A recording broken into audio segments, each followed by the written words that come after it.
बुद्धि के चारों सात्विक धर्मों को बता दिया था। तामसास्तु तद विपरीता बुद्धि धर्मा। इस बुद्धि में इन चारों का विपरीत है। तामसास्तु तद विपरीता, तामस धर्म है जो कि पूर्वोक्त सात्विक धर्मों के विपरीत है। कौन है वे विपरीत का मतलब? अधर्म अज्ञान अवैराग्य अनैश्वर्या विधाना चत्वार इत्यर्थः। अधर्म, अधर्म ने अशास्त्रीय कर्मजन्य पाप।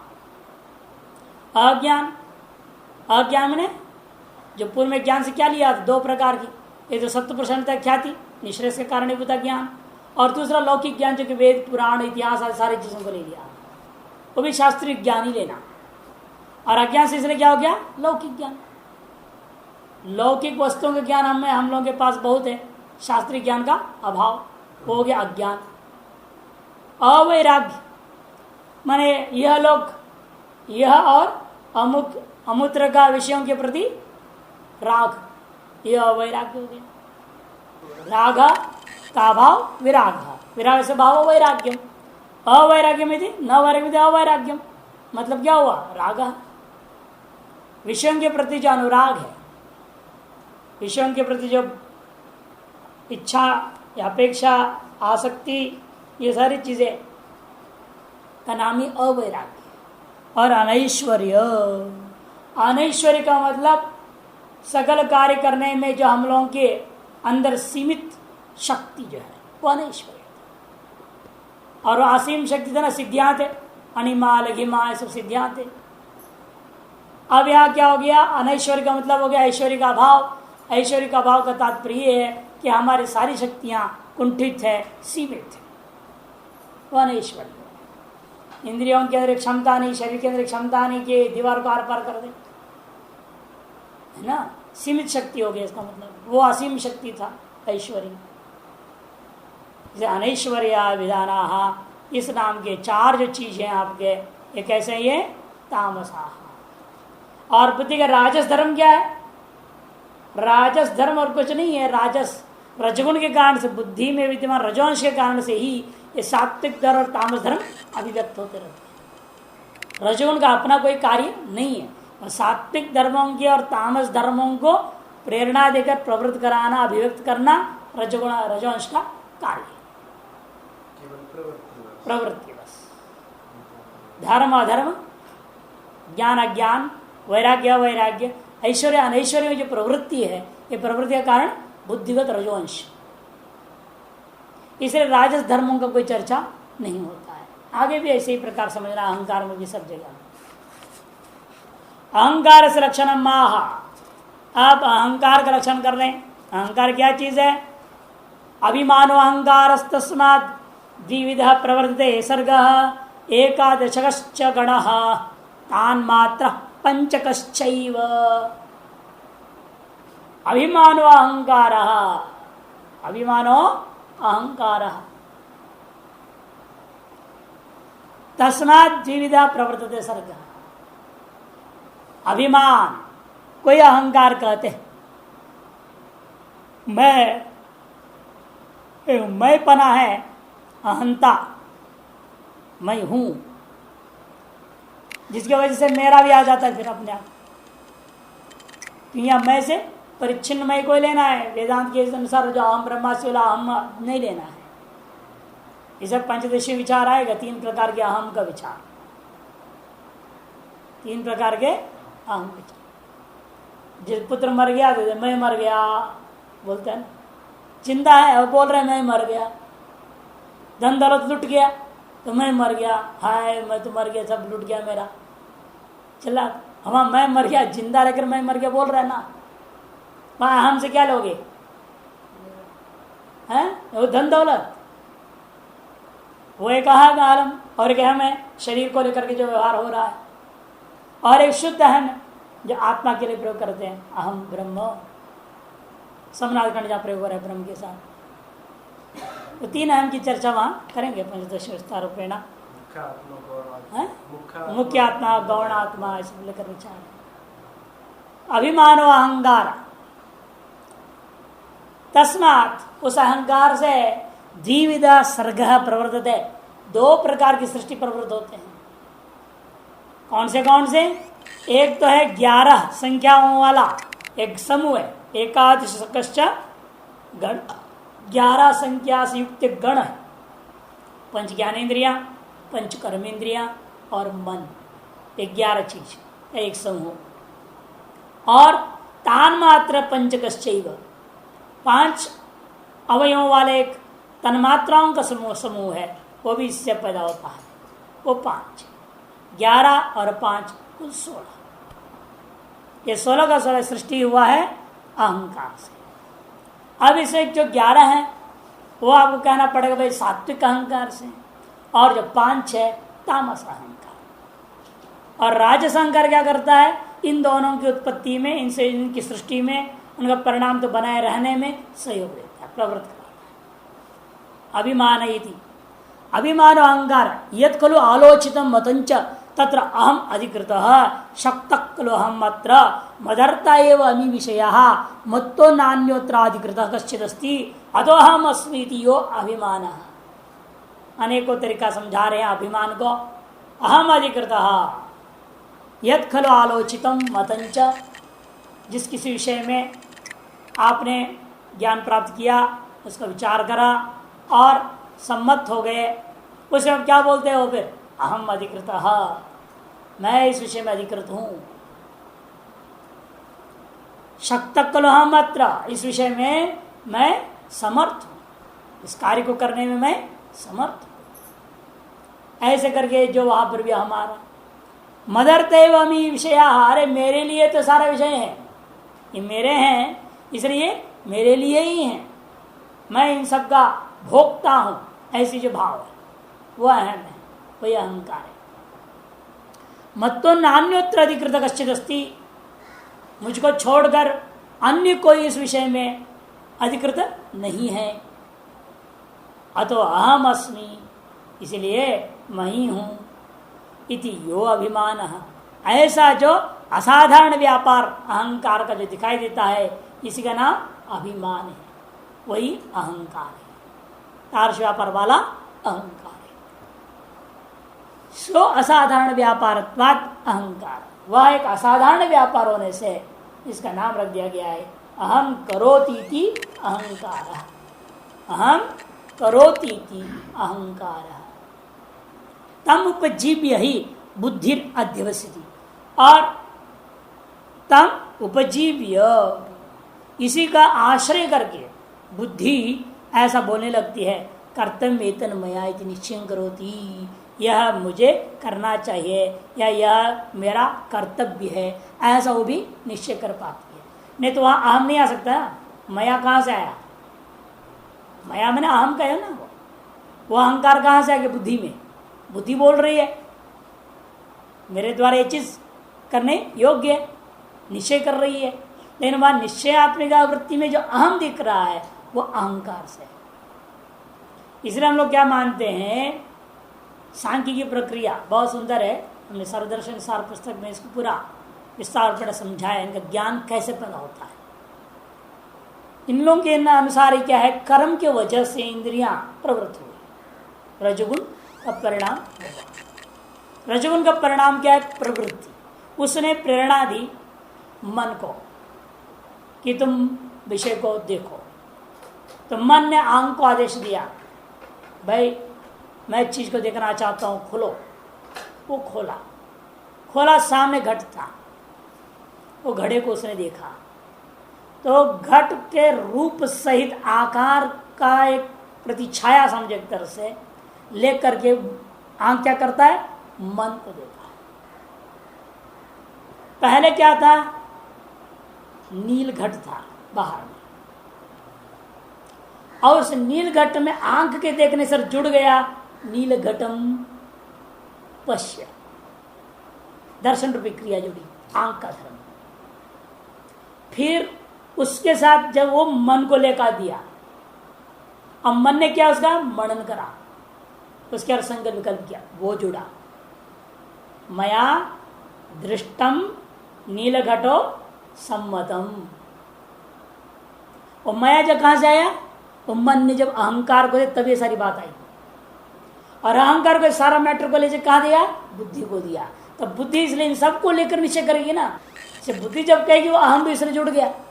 यदि वास्तव में बुद्धि अहम नहीं है, लेकिन अहम ने बुद्धि को विषय पहुंचाया है, और जो जो चीज को पहुंचाता है उसे अहम जोड़ करके पहुंचा देता है। हर व्यक्ति अपना अपना धर्म को जोड़ रहा है। पहले केवल घट था, फिर उसे दर्शन जुड़ा, दर्शन में फिर मनन जुड़ा, मनन में फिर अहम जुड़ा, अहम में फिर निश्चयात्मिका वृत्ति ने बुद्धि निश्चय किया। एक एक चीज उसे जुड़ते जाता है। और बाहर क्या था, वास्तव में केवल घट था। उसे ना दर्शन से मतलब है, ना किसी से मतलब पड़ा है। कोई उस स्पर्श भी तो जान सकता है, कोई जुड़ के घट में दर्शन ही हमेशा हो, क्या अंधा उस स्पर्श नहीं जान सकता। इसलिए घट दर्शन से भी जुड़ सकता है, स्पर्शन से भी जुड़ सकता है, निर्भर होता है व्यक्ति का कौन से इंद्रिय वहां पर काम कर रहा है। इसके आगे सबसे पहले घट था, घट के साथ इंद्रियों के आधार दर्शन या स्पर्शन जुड़ेगा, दो में जुड़ेगा। फिर उस दर्शन से विशिष्ट उस घट को पहुंचा दिया, पकड़ा है मन ने। मन ने अपना जो निर्णय लिया है, अपना संकल्प विकल्प उस विषय में, वो उसके साथ जोड़ करके अहंकार को पहुंचाता है।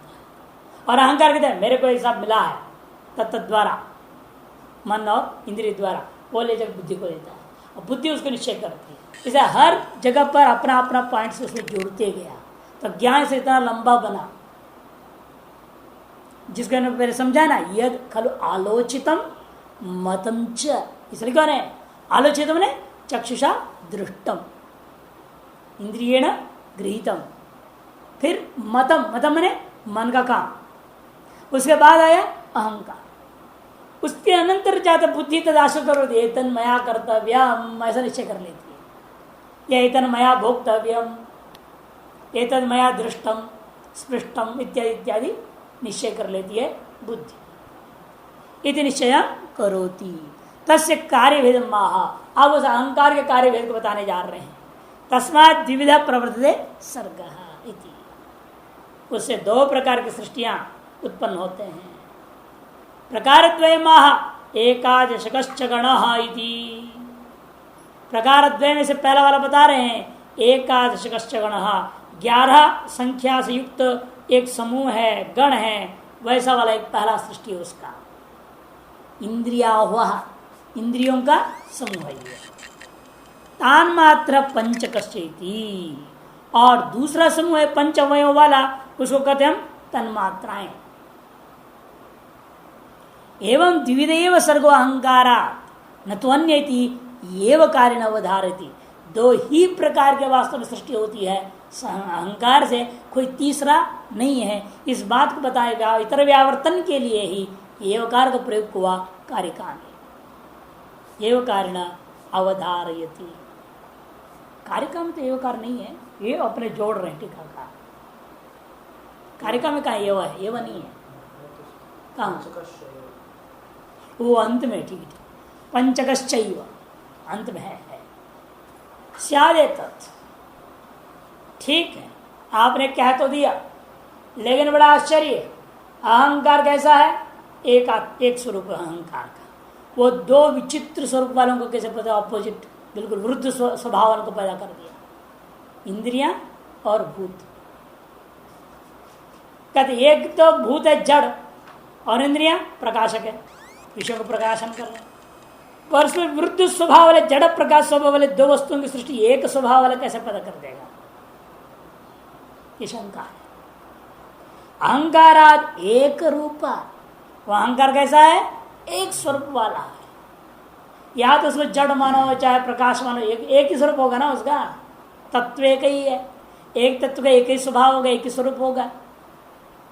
ऐसे एक स्वरूप एक स्वभाव वाला उस अहंकार से जड़ प्रकाश को गणो विलक्षणो भवत इत्यतः, कहते जड़ और प्रकाश स्वभाव वाले अत्यंत विलक्षण दो गण कैसे उत्पन्न हो सकते हैं।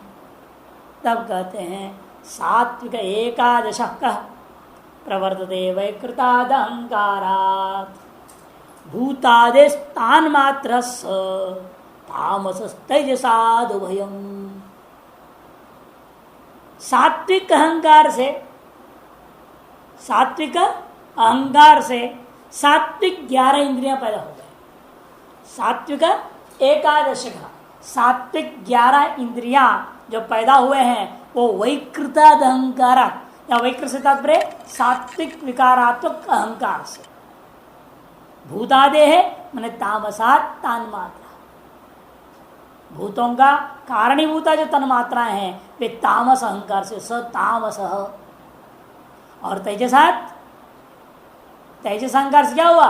उभयम मैंने दोनों जड़ात्मक पंचतन्मात्र सृष्टि और एकादश इंद्रियात्मक जो प्रकाशात्मक सृष्टि है, दोनों प्रकार की सृष्टियों की उत्पत्ति राजस अहंकार की सहायता से। यहां क्या बोला? तेजसात उभयम, दोनों प्रकार की सृष्टि हुई है। ये जो तेजस अंश जब तक प्रवृत्त नहीं कराएगा, प्रेरणा नहीं देगा, प्रेरणा तो सात्विक अंश के तरह कोई सृष्टि नहीं हो सकता अपने आप। परिणाम के लिए प्रवृत्ति का कारण कौन है? रजोगुण। इसे रजोगुण अपना कोई कार्य करेगा नहीं। रजोगुण केवल क्या करता है? सात्विक और तमस को परिणाम होने को प्रवृत्त कराते रहता है।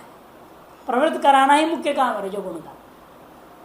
यदि भगवान तो कहते हैं कामेश क्रोधेश रजगुण समुद्भव, कहा है ना, महाशनो महापापमा विद्यनम वैरिणम। रजगुण का भी कार्य मानते हैं भगवान वहां, काम और क्रोध। लेकिन क्या वास्तव में मन और अहंकार और बुद्धि की तो वृत्ति विशेष है, उसी का वृत्ति विशेष है कामना और क्रोध। कामना क्रोध दोनों ही तामस विकृति है और रजोगुण से प्रेरित होने से रजोगुण से उद्भव का दिया गया। नहीं तो हम कई लोग विचार करते हैं ये तो सांख्य वाले तो गलत बोल रहे हैं, रजोगुण का अपना खुद कोई कार्य नहीं है। और भगवान गीता में कहते हैं रजोगुण का कार्य है काम और क्रोध। तो इसकी व्यवस्था देना पड़ता है, रजोगुण से प्रेरित होकर तमोगुण का कार्य है वो काम और क्रोध। प्रेरक का प्राधान्यता है, उपादान कारण की नहीं। भगवान की गीता के श्लोक में प्रेरक जो निमित्त कारण को बताया गया, और यहां जो बोल रही है उपादान कारण को बोल रहा है। काम और क्रोध को उपादान कारण कौन है? तमोगुण। और काम और क्रोध की उत्पत्ति के प्रति निमित्त कारण कौन है? रजोगुण। इसे वहां जो चर्चा हुई है निमित्त कारण की बात है, और यहां जो कथन कर रहे हैं उपादान कारण को लेकर तामस का विकार बता रहे हैं। इसे दोनों में कोई विरोध नहीं है, ये ध्यान रखना। भूताय स्थान मात्र सतामस तेजसाद उभयम। इसी प्रकार से बुद्धि में भी समझना, तेजसाद उभयम वहां पर भी है ना, सात्विक और तामसिक। उसमें से सात्विक में धर्म ज्ञान वैराग्य और ऐश्वर्य था, और तामस में अधर्म ज्ञान अवैराग्य और अनैश्वर्य, वो भी वहां पर भी तेजसाद उभयम समझ लेना। प्रकाश लाघवाभ्याम एकादशक इंद्रिय गण। प्रकाश और लघुता रूपी धर्म है ना, किसका? सत्व गुण का। सत्व गुण का स्वभाव क्या है? प्रकाश और लघु, हल्कापन। इन्हीं की दो गुणों के मध्य माध्यम से एकादश का इंद्रिय गण 11 संख्या से युक्त इंद्रियों का समूह सात्विक कार्य है। कैसे हुआ है वो? वैकृतात्, विकृत अहंकार से। विकृत कौन सी अहंकार से? सात्विकाद अहंकारात् प्रवर्तते। विकृत सात्विक अहंकार से 11 इंद्रियों का रूपी जो प्रकाशात्मक और लघु रूपा समूह उत्पन्न हुआ। भूतादेस्तु अहंकारात् माने तामसात्। भूतादेस्तु अहंकारात्, तामस अहंकार से, भूतों का कारणीभूता तामस अहंकार से तान्मात्रो गण प्रवर्तते। तन्मात्राओं का जो समूह था 5, शब्द तन्मात्रा, स्पर्श तन्मात्रा, रूप तन्मात्रा, रस तन्मात्रा और गंध तन्मात्रा, ये 5 तन्मात्राओं का समूह की उत्पत्ति हुई। कस्मात यतः स तामस। कैसा आपने निर्णय लिया तामस अहंकार से पैदा हुआ? क्योंकि यह है ही तमो रूपा, जड़ात्मक है वो, जड़ात्मक है ना, अवरोधात्मक है। अतएव उनको हम तामस अहंकार का कार्य मानते हैं। एतदुक्तम भवति, यहाँ पर बात की यद्यपि एको अहंकार तथा गुण भेदोद्भवा अभिभवाभ्याम भिन्नं कार्यं करोति थी। यद्यपि आपकी शंका जो थी बिल्कुल सही थी, एक आकार वाला, एक स्वरूप, एक स्वभाव वाला जो अहंकार है, उससे अत्यंत विलक्षण स्वभाव वाले 2 गण कैसे पैदा होते हैं, आपकी शंका थी। वो इसलिए हुआ एक गुण का उद्भूत हुआ और दूसरा अभिभूत हो रखा था। अतः जो उद्भूत गुण है उसने जो कार्य पैदा किया उसके अनुसार एक प्रकाश और लाघव स्वरूप वाले इंद्रिया हो गए। जब वो अभिभूत हो गया और तमोगुण उद्भूत हो गया तो उसके अपने स्वभाव के मुताबिक उसने जड़ात्मक सृष्टि को निर्माण कर दिया। ऐसा होने में कारण क्या है? कभी ये बढ़ गया कभी वो बढ़ गया। ऐसे क्यों हुआ? कहते वो रजोगुण की वजह से। ननु यदि सत्वतोभ्याम सर्वं कार्यं जायते तदा किंकृतम अकिंचित करेण रजसा इत्यतः। यदि सारा सृष्टि सत्व तमोंश से हो रहा है, बुद्धि में भी आपने ये कहा सत्वांश और तमोंश ने कर दिया, मूल प्रकृति में यही आपने कहा सत्वांश तमोंश में विषमता आई रजो की प्रेरणा के माध्यम से, तब सृष्टि आरंभ हुआ महत्त्व के लिए। और महत्त्व में भी इसी तरह से व्यवस्था हुई, अहंकार में वैसी प्रकार व्यवस्था दे रहे हो, फिर रजोगुण कर क्या रहा? उसको कोई कार्य नहीं रहा, फिर रजोगुण को मानने की जरूरत नहीं। पूर्व पक्ष कहते क्या जरूरत है मानने की? मूल प्रकृति दो ही गुण मानो, सात्व गुण और तमो, बस वही कहते किंकृतम अकिंचित करेण रजसा। जो कोई काम धंधा करता नहीं, व्यर्थ का बैठा हुआ, उस रजोगुण से क्या लेन देने? सत्व सर्वम कार्य जायते यदि इस सत्व और तम के द्वारा सकल कार्यों की उत्पत्ति मानते हो तो किंकृतम अकिंचित करेण रजसा। अकिंचित करने कुछ भी किसी भी प्रकार कार्य में अनुपयोगी या कार्य को उत्पन्न न करने वाला उस रजगुण को स्वीकार करके क्या लाभ है? अर्थात मानने की कोई जरूरत नहीं है। इत्यतः ऐसे आशंका करते नहीं, ऐसे मत बोलो भाई। तैजसाद्वयम्, न तमगुण का स्वभाव है प्रवृत्ति, न सत्वगुण का स्वभाव है प्रवृत्ति। उन्हें प्रवृत्ति डालने वाला, परिणाम की ओर उसको आगे बढ़ाने वाला, नहीं तो क्या था हमेशा सम परिणाम होते रहेगा। सत्व का सत्य, रज का रज, तम का तम ही होते रहेगा, जैसे साम्य अवस्था में होता है।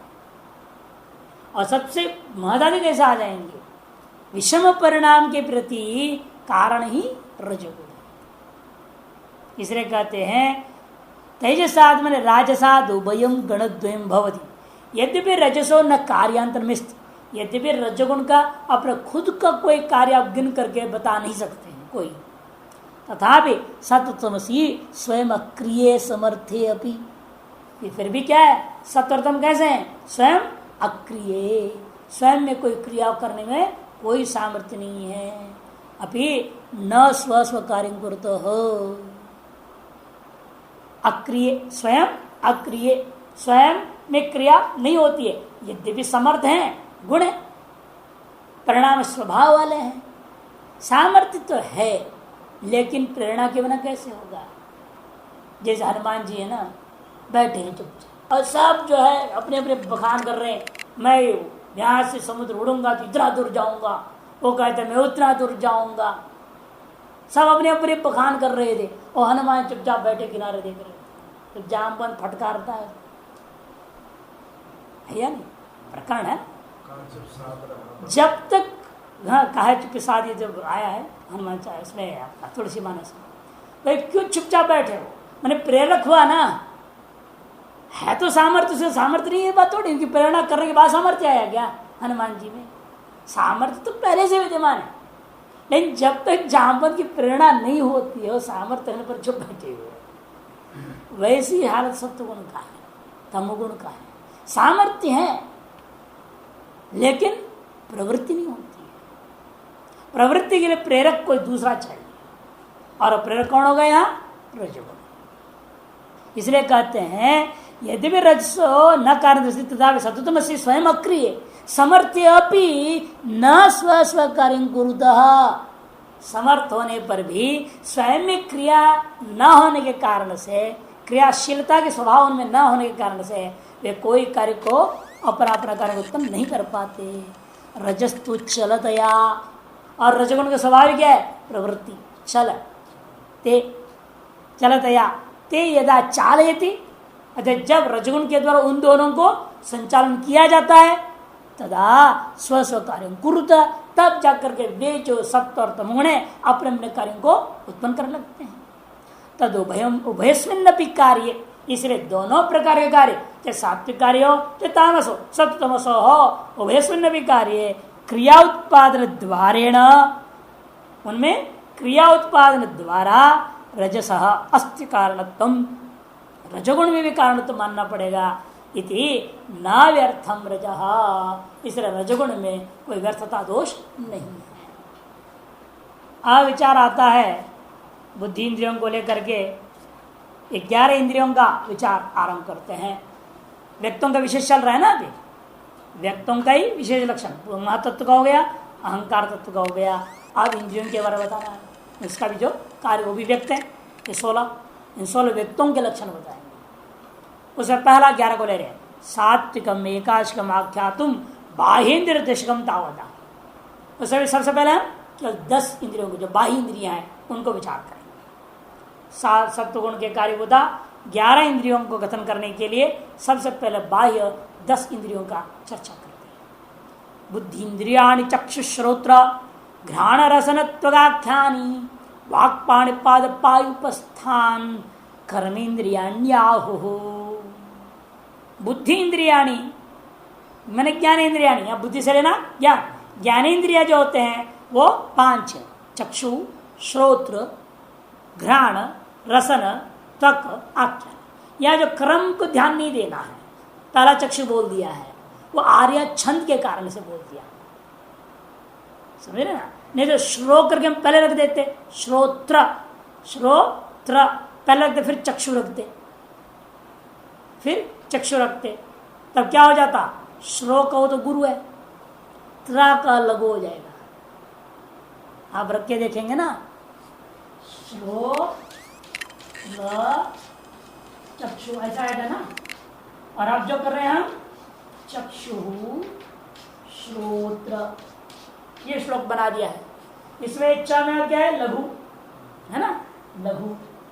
चक्षु में ऊ क्या हो जाएगा, विसर्ग श र का संयोग के कारण से गुरु, गुरु हो गया। और श्रो में ओ है, ओ वैसे ही दीर्घंच, दीर्घ वर्ण हमेशा गुरु होते हैं, ठीक।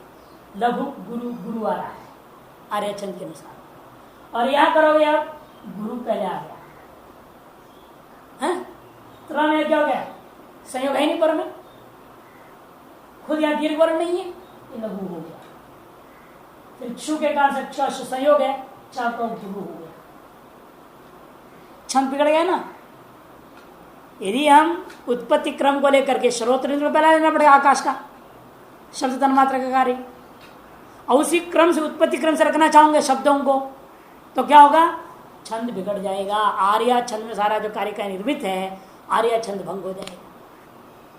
अक्षर की संख्या नहीं फर्क पड़ता है कि आप ऐसे लिखो तो उतनी अक्षर है, वैसे लिखो तो उतनी अक्षर है।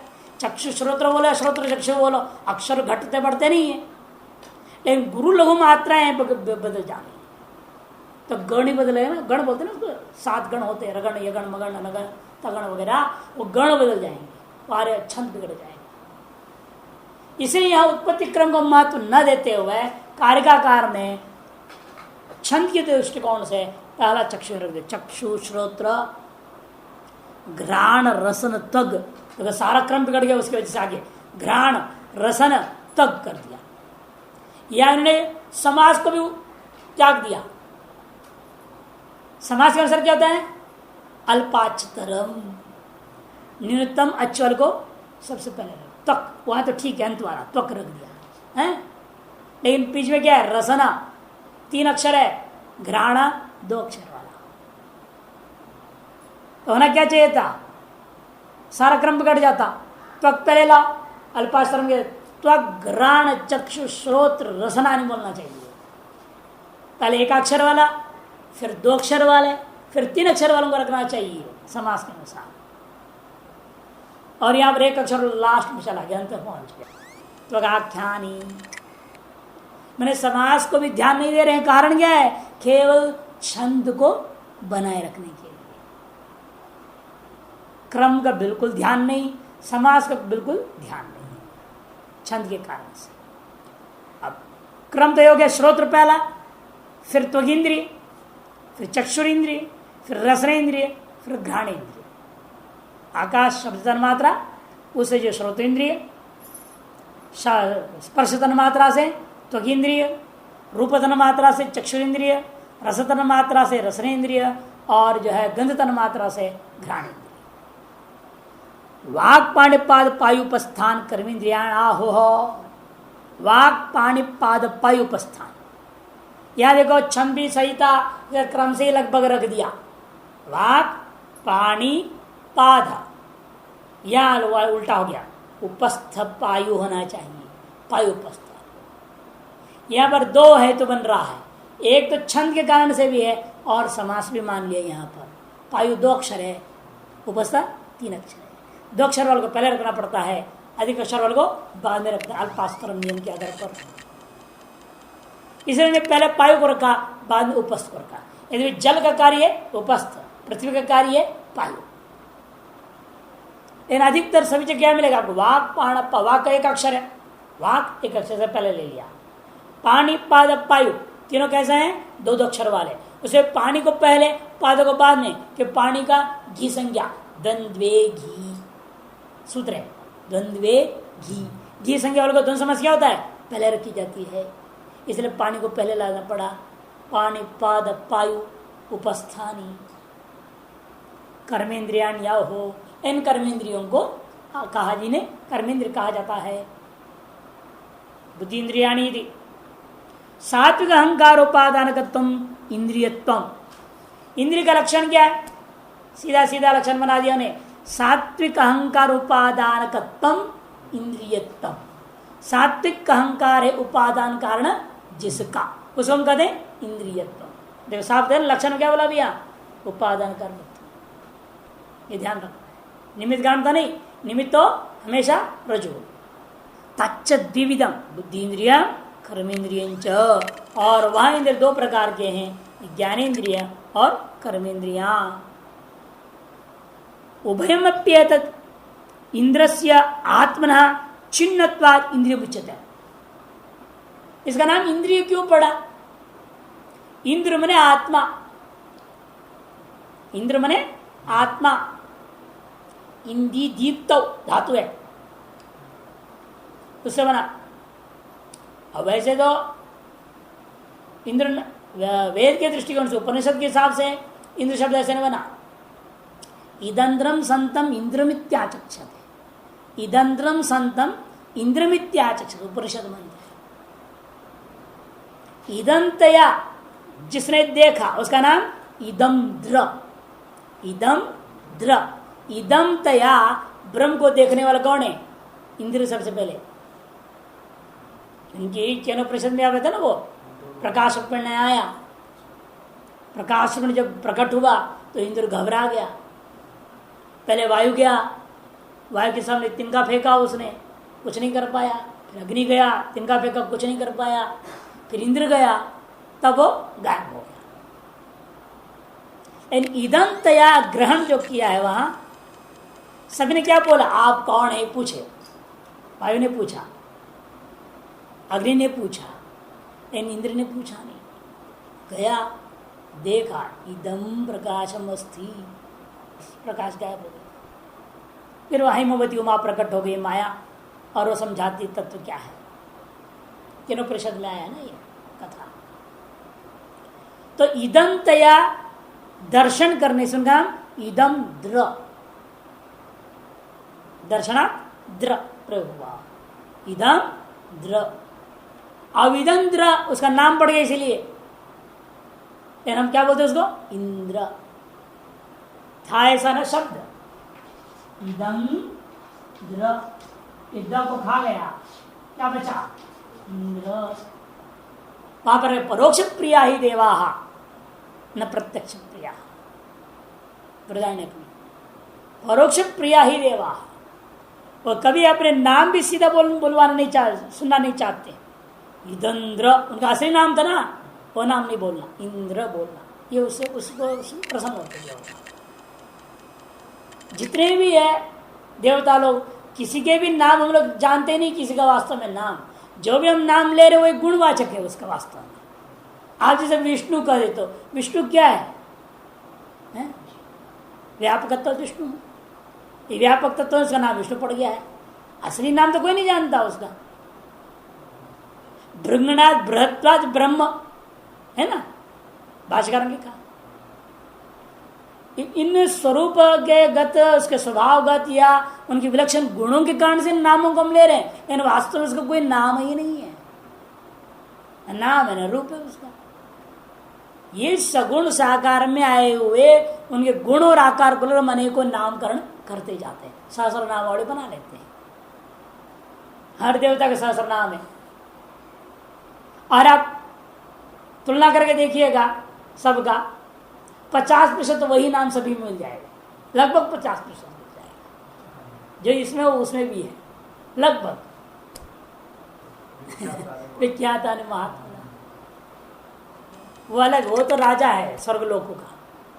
ये तो आत्मा को करे इंद्रस्य आत्मनः। हाँ वो ये ईश्वर है, ईश्वर उपाय इंद्र।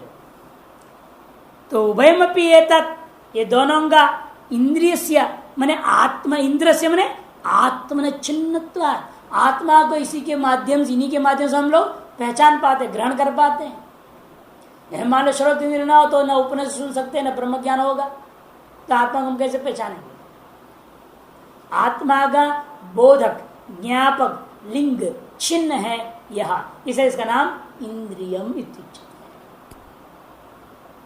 इंद्र मने आत्मा, तस् छिन्नत्वात् इंद्रियम, तस् इदम के अधिकार में छ प्रत्यय कर य प्रत्यादेश हो गया, इंद्रियम बन गया है ना। तस्य इदम व्याकरण में अधिकार सूत्र है, तस्य इदम, उस अधिकार से आप कर रहे हैं छ प्रत्यय। इंद्रस्य माने आत्मनः, इदम माने छिन्नम, लिंगम ज्ञापकम बोधकम सब पर्यायवाची। इस विग्रह में क्या किया आपने? इंद्र लिंगस छ, छ को क्या होगा? यह प्रत्यादि नाम फटकचमान सूत्र है ना, आयनीय आदेश हो गया। इंद्र 10 का लुक हो गया, आ का लोप, इंद्रिय शब्द बना, स्वादित्पत्ति नपुंसक इंद्रिय इंद्रिय इंद्रियाणि। इसलिए कहते हैं इंद्र से आत्मनः छिन्नत्वाद इंद्रियम इत्युच्यते। तानि च स्वयं स्वयं स्वसंज्ञा भी चक्षुरादि उक्ता। और वे कौन कौन है इंद्रियां? उनको उनकी उनकी नामकरण करता हुआ नामों के माध्यम से स्पष्ट कर दिया गया है। वे कौन है? वह चक्षुरादि। तद रूप ग्रहण लिंगम चक्षु, शब्द ग्रहण लिंगम श्रोत्रम, गंध ग्रहण लिंगम रस ग्रहण लिंगम रसनम, स्पर्श ग्रहण लिंगम त्वक यदि ज्ञानेन्द्रियाणाम संज्ञा। रूप ग्रहण का जो लिंग है, साधन है, वो है चक्षु। रूप ग्रहणम लिंगम यस्य, ऐसा विग्रह वाक्य भी किया है कुछ लोगों ने। रूप ग्रहणमेव लिंगम ने बोधकम यस्य, ऐसे इंद्र का नाम चक्षु। यदि हम रूप को ग्रहण नहीं कर पाते, हमारे पास चक्षु है क्या मालूम होगा? है इसे क्या होता है? जिसको रूप ग्रहण नहीं आता उसके पास चक्षु नहीं है, अनुमान करते हैं। रूप ग्रहण ही है लिंग जिसका, ऐसे इंद्र का नाम चक्षु। इसी प्रकार से शब्द ग्रहण ही है लिंग जिसका, शब्द ग्रहण हुआ इसका ज्ञापन करता है, हमारे पास श्रोत्र इंद्रिय है। इसी प्रकार कहते हैं गंध ग्रहण एवं लिंगम यस्य, गंध ग्रहण करना ही है, करते हैं जो, वही है लिंग जिसका, उसे कहते हैं घ्राण इंद्रिय। रस ग्रहण करना ही है, करते हैं जो, वह है लिंग जिसका, उसे कहते हैं रस इंद्रिय। स्पर्श ग्रहण करते हैं जो, वह है लिंग जिसका, ज्ञापक जिसका, उसे कहते हैं त्वग इंद्रिय। इस प्रकार ज्ञानेन्द्रियों का इन संज्ञाओं को समझनी चाहिए। एवं वाघादि नाम कार्य वक्ष्यति, वाघादि का कार्यों को 28वीं कारिका बताएंगे। यही नहीं बोल रहे हैं वो क्या क्या करते हैं, क्या नहीं होता है, उसको एक कारिका के बाद 26वीं कारिका चल रही, समाप्त हो रहा है, तो 27वीं के बाद 28वीं में बताएंगे कर्मेंद्रियों का कार्य।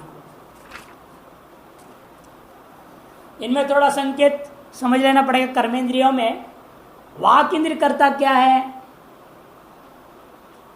स्व मन में वाक इंद्रिय क्या करेगा? उस वाक इंद्रिय अपने से संबंधित जो मन है, उस मन में जो भावना है, उसको ज्ञापन करने के लिए बाह्य द्रव्य विशेष का चालन करता है। ये वाग इंद्रिय का काम है। अपनी मनोभाव को बाहर लोगों के सामने प्रकट करता हुआ विषयों के साथ संबंध कराने के लिए, संचालन करने के लिए वाक इंद्रिय का प्रयोग होता है। और पाणी इंद्रिय ये क्या करता है? बाह्य द्रव्यों को अभिष्ट स्थानों में व्यवस्थापित करने के लिए प्रयोग होता है। एक बार एक प्रश्न उठा कि इसका मतलब ये हाथ जो गोली भी चलाता मर्डर करता है, अगले विषय को व्यवस्थित करने के लिए कर रहा है क्या? हमने कहा बिल्कुल कोई संशय नहीं। आपके गोली मारने से वो आदमी कहा जाएगा? स्वर्ग मान लेंगे। माने आपने जो है अपने हाथों से उसे स्वर्ग में बिठाने के लिए का बंदूक चलाए हैं। अगला जो द्रव्य है उसकी व्यवस्था तो किया ना आपने, चाहे स्वर्ग में चाहे नरक में भेज दिया आपने। इसलिए वास्तव में आपको देखने में लगता है क्रिया जैसा भी हो उसका फल कुछ भी हो, लेकिन हाथ का संचालन होता ही है अभिष्ट पदार्थों को यथास्थान में व्यवस्थित करने के लिए। इसी प्रकार पाद है। पाद क्या करता है? स्व शरीर को स्वाभिष्ट स्थान में संस्थापन करने के लिए संचालन करता है। पैर चलने का मतलब क्या? शरीर को पैर चलवाता है। चल भाई, यहां से वहां बैठ, वहां चल,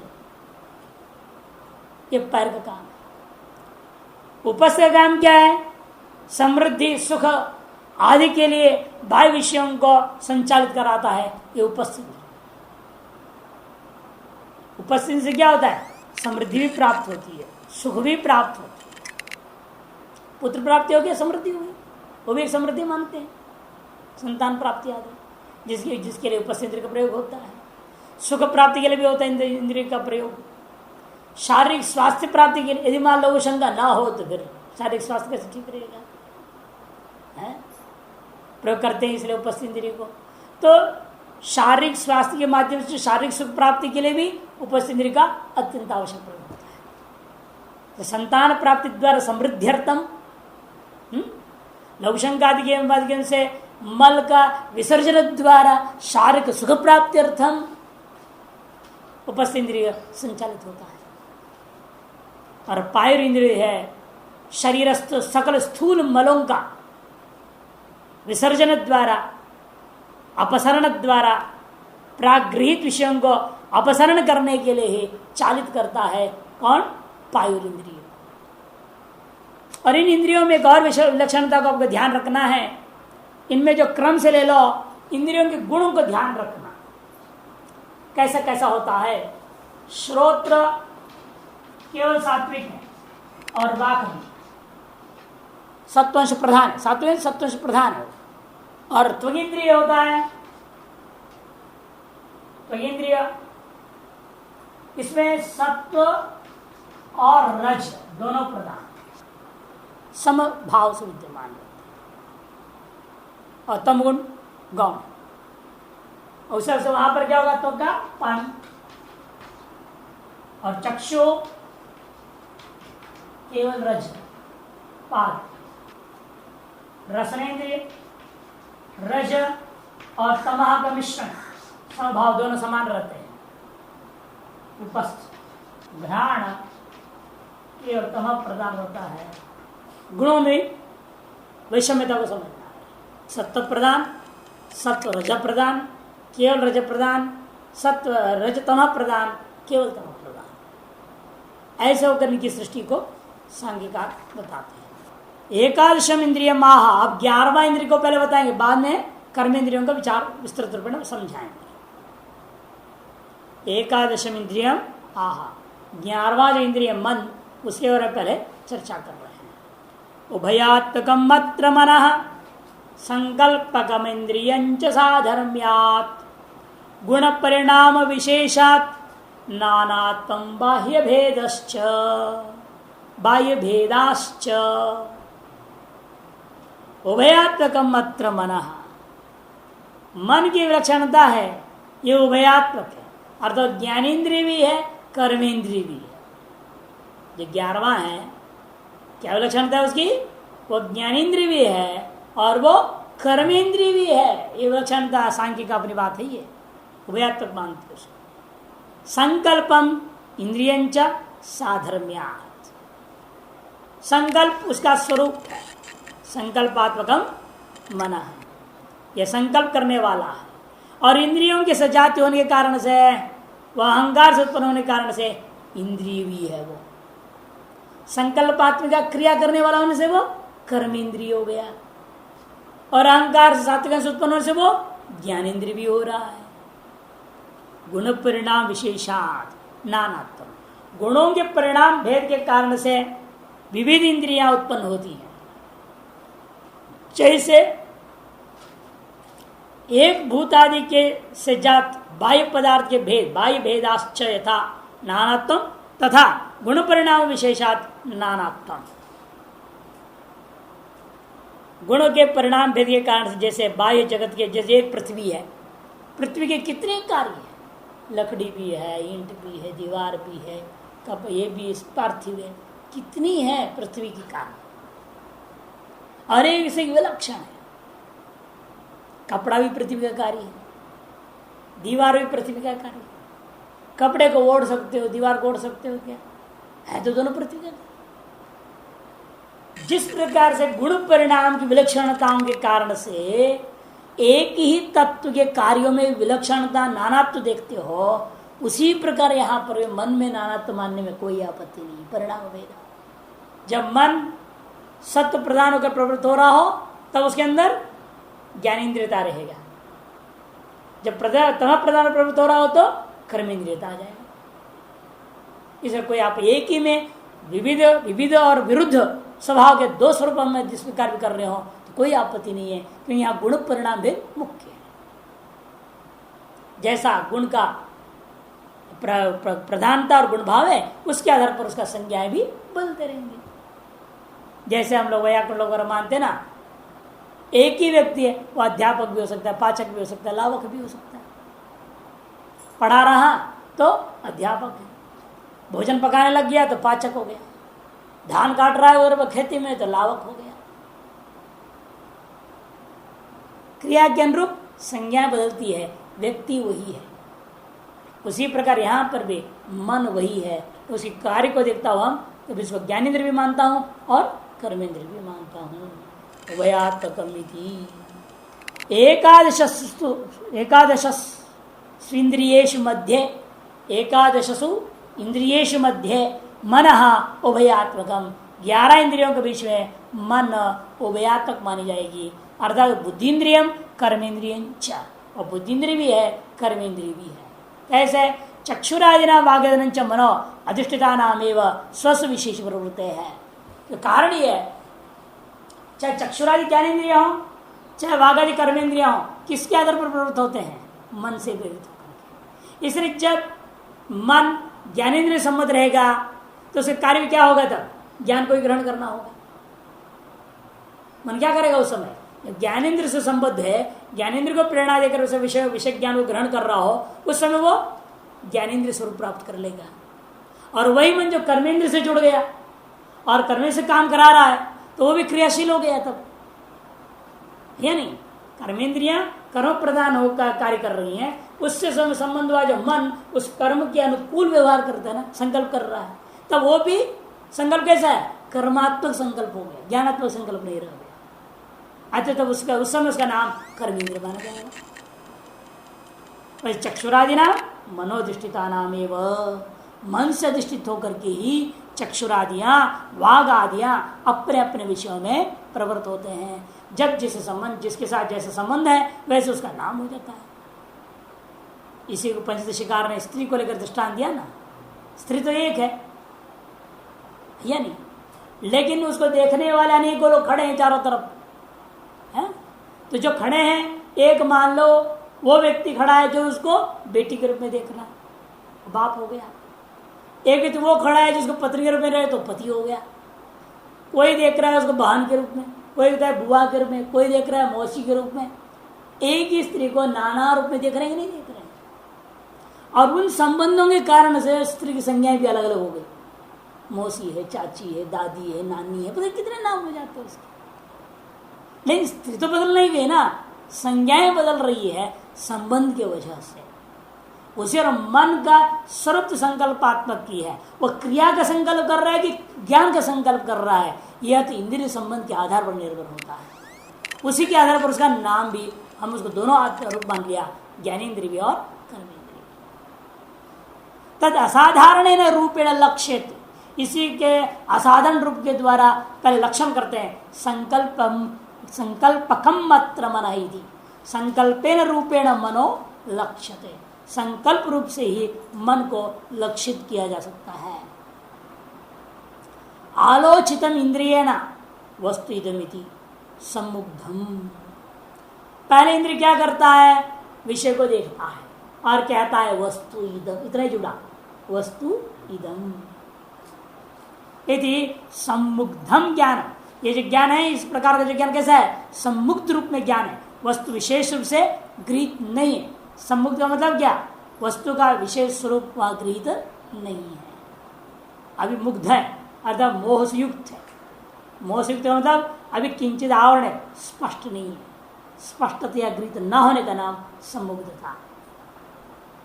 इदम एवं न सम्यक कल्पयति, फिर मन क्या करेगा उसको, ओ यह ऐसा ही है, ऐसा नहीं है, इस प्रकार से संकल्प करता है। सम्यक कल्पयति संकल्प, सम्यक कल्पयति संकल्प, विशेषण विशेष भावेन विवेचेति यावत्, अर्थात विशेषण विशेष भाव से पृथक करके सुस्पष्टतया ग्रहण कर लेता है।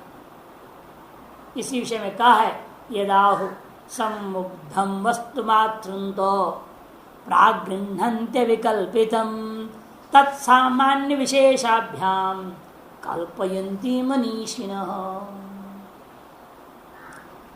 कहते जैसे कि पूर्वाचार्य ने कहा है, पहले ज्ञाता को क्या होता है, प्राक गृह्णन्ति अविकल्पित वस्तु मात्रं सम्मुग्धम, संकल्प मन के प्रवृत्ति से पहले इंद्रिय के द्वारा ज्ञाता को अविकल्पित, अविकल्पित विशेष रूपेण अज्ञात, विशेषण विशेष भाव से हीन होकर के, रहित होकर के वस्तु मात्र का सम्मुग्ध अविविक्त स्वरूप का गृह्णन्ति ज्ञान होता है।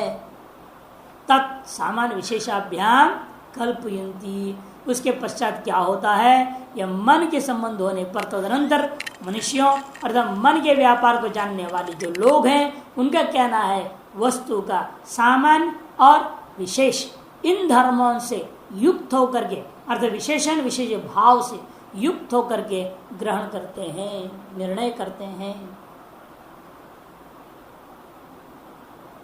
किस प्रक्रिया से होता है ये फिर देखेंगे।